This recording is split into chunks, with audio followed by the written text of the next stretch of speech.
মধ্যপ্রাচ্যে যুদ্ধের উত্তেজনা চরমে।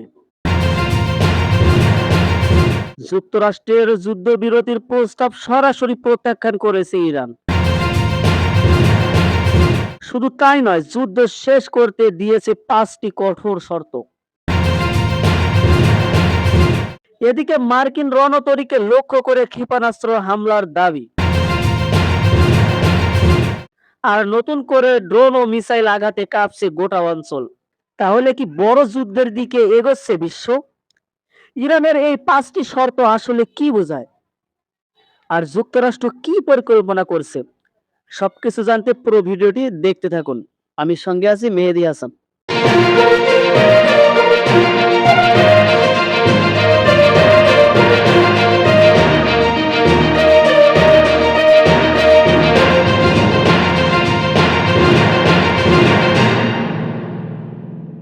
দর্শক বন্ধুরা, 4 সপ্তাহের বেশি সময় ধরে চলমান সংঘাতের মধ্যে যুক্তরাষ্ট্রের দেওয়া যুদ্ধবিরতির প্রস্তাব স্পষ্টভাবে প্রত্যাখ্যান করেছে ইরান। ইরানের এক জ্যেষ্ঠ রাজনৈতিক ও নিরাপত্তা কর্মকর্তা রাষ্ট্রীয় গণমাধ্যমে দেওয়া সাক্ষাৎকারে বলেন, যুদ্ধ কখন শেষ হবে তা নির্ধারণ করবে ইরান, যুক্তরাষ্ট্র নয়। তিনি সরাসরি মার্কিন প্রেসিডেন্ট ডোনাল্ড ট্রাম্পকে ইঙ্গিত করে বলেন, ওয়াশিংটন যুদ্ধের নিয়ন্ত্রণ নিতে চাইছে, কিন্তু তেহরান তা মেনে নেবে না। চলুন এবার আমরা ইরানের অবস্থান বিশ্লেষণ করি। ইরান পরিষ্কারভাবে জানিয়ে দিয়েছে, যুদ্ধ চলবে যতক্ষণ না তাদের শর্ত পূরণ হয়। তাদের ভাষায়, শত্রু অপর চরম আঘাত অব্যাহত থাকবে।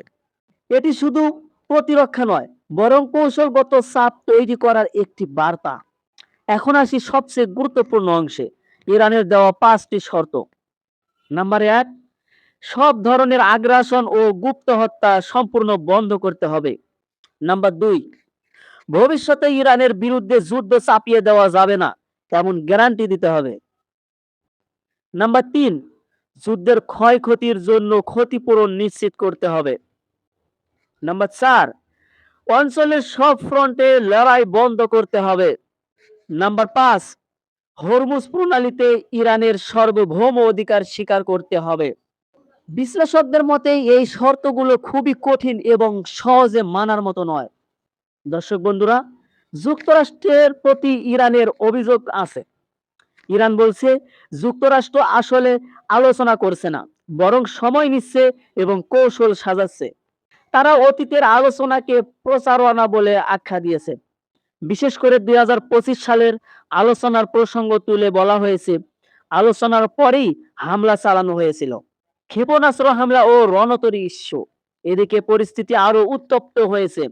মার্কিন বিমান বাহিনী রণতরী ইউএসএস আব্রাহাম লিঙ্কনকে কেন্দ্র করে মার্কিন প্রেসিডেন্ট ডোনাল্ড ট্রাম্প দাবি করেছেন, ইরান 100টিরও বেশি ক্ষেপণাস্ত্র ছুড়েছিল, কিন্তু সবগুলো প্রতিহত করা হয়েছে।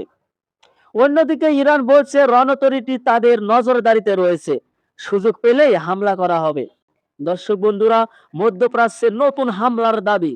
ইরান আরো দাবি করেছে, তারা কুয়েত, জর্ডান ও বাহরাইনে মার্কিন ঘাঁটিতে হামলা চালিয়েছে। কুয়েতে ড্রোন হামলায় জ্বালানি ট্যাঙ্কে আগুন, বাহরাইনে এয়ার রেইড সাইরেন, জর্ডানে ধ্বংসাবশেষ পতন, যদিও হতাহতের খবর সীমিত। এবার আসুন ইসরায়েল ফ্রন্ট।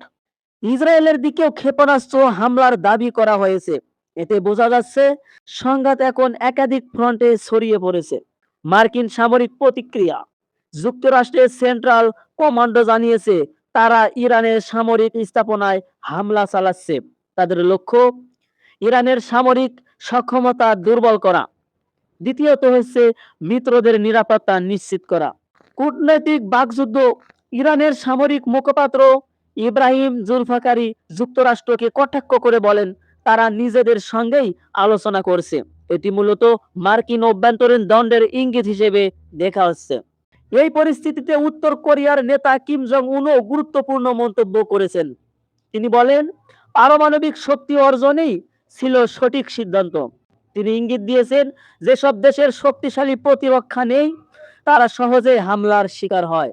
এবার বিশ্লেষণ করে দেখি। বর্তমান পরিস্থিতিতে 3টি বড় বিষয় পরিষ্কার। যুদ্ধ এখনো দীর্ঘস্থায়ী হতে পারে। কূটনৈতিক সমাধান কঠিন হয়ে পড়ছে। আঞ্চলিক সংঘাত বৈশ্বিক রূপ নিতে পারে। দর্শক বন্ধুরা, মধ্যপ্রাচ্যের এই উত্তেজনা বিশ্ব রাজনীতিকে নতুন করে নাড়া দিচ্ছে। যুদ্ধ কি থামবে নাকি আরো বড় সংঘাতের রূপ নেবে? আপনার মতামত কমেন্টে জানান। এই ছিল আজকে হাতে থাকা সর্বশেষ আপডেট। এরকম আরো আন্তর্জাতিক সব আপডেট নিউজ পেতে অবশ্যই পালস ভিস্তা নিউজ চ্যানেলটি সাবস্ক্রাইব করবেন, লাইক করবেন এবং এই ভিডিওটি সবার মাঝে শেয়ার করে দিবেন। আর হ্যাঁ, অবশ্যই কমেন্ট করতে ভুলবেন না। ধন্যবাদ। আসসালামু আলাইকুম।